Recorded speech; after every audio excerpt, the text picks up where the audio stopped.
today's video I want to talk about 3 mistakes I made with goat keeping that I want to tell you about, so you basically just don't make the same mistakes. We're here with Phoebe and Maya. They're my little baby pygmy goats. They're only like 8 months old now, but these two aren't my first pygmy goats. I've got Henry and Oscar over there. These two, I would say, have much better care than Henry and Oscar did when they were this age. I started off with a very basic setup, and then I kind of built on it, improved on it, and kind of got better with time.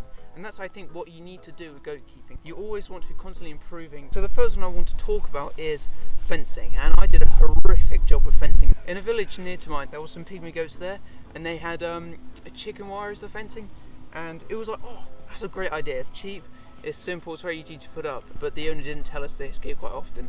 And that's exactly what Henry and Oscar did in their first year. They were just constantly out of the field. I currently am using electric fencing, which again, I don't want to be using, but it's kind of a short-term solution that's gone more long-term, because I want to kind of replace that for some proper stock fencing here in the next few months, because I think that's really good in the long term, because it's solid. It's kind of a cheaper alternative in the long run. So my main goal this year is new fencing, because I want to get rid of the old stuff for some new proper fencing. The second mistake I made was not being ready for the goats, and this came in multiple ways. I kind of firstly didn't do enough research. Obviously I knew how to care for my goats, what to feed them, that sort of thing. I was using a hay net, which, I mean, you can, I'm not going to stop you if you do, but I do recommend that you stay away from hay nets, just because goats can get stuck in them. They don't hold much hay, and they're just too much effort for what's worth it.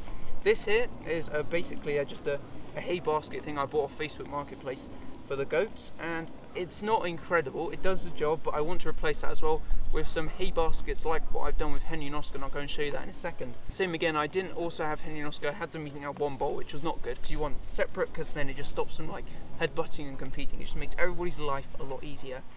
And the third thing the main mistake, like the big one, was I bought my goats before I was ready for goats, if that makes sense. So obviously I had the field, and I've been told, yeah, you can have goats in that land. So I just went out and I just bought my goats. I found the goats I liked, Henry and Oscar, and said to the lady who had them, can I buy your goats? She goes, yes. And I'm like, cool, pay the deposit, and the field's not ready. I just went straight in way too quickly, which, I mean, it's turned out all right now, but I didn't give them the best care they could have had in the start. I bought the goats before I was ready for the goats, so that's why I had the hay net and the really rubbish fencing, because I didn't put enough research into that. I was like, oh, it's cheaper, I can do this. I probably should have waited another month or two so I could save up a little bit more money to invest in the fencing a bit more.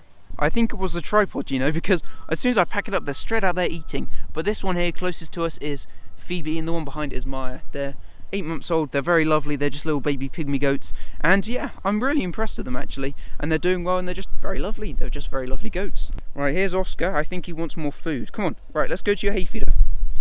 Henry, come on Henry, come on. Yeah, it's a mess, isn't it? Look, yeah, they want more food. Right, boys, come on, show them your hay feeder. Go on, show them your hay feeder. Go on. Whoa, Henry. Right, this is the hay feeder. It's budget, it's simple, it's really easy. These are just hay baskets. They were like £20 each or something, on a pallet they've cut up. You can see if I lift this one out, you can see it just slots in there, and it's all very easy. These are just like feeders or whatever, I don't know, but they do the job really well. Henry eats this side, Oscar normally eats this side, and then they'll swap over. Go on, Oscar, go and show them. Go on. Hey, I don't want to play this game with you. Go on, get down you get, down you get. I'm not fighting you. Come on, off you go. Go and eat your food. Oscar, come here. Here comes Henry instead. Eat the hay. Eat the hay. Oh dear. This is the electric fencing I have. It's kind of a mesh one, which again is not very good for goats with horns. It's what I've got, and it's what I could get quickly. I hope you found that useful and found something interesting in there. My goal this year, I want to be a bit more transparent with you guys on how I care for the goats, and what I do, and what I've done right and what I've done wrong. If you've got any other questions and things you want to like see me do, or ask how I do them with my goats, do leave a comment and I'll get straight to that, because I think that's really useful, having like kind of viewer interactions. Thanks for watching, and I'll catch you guys in the next one.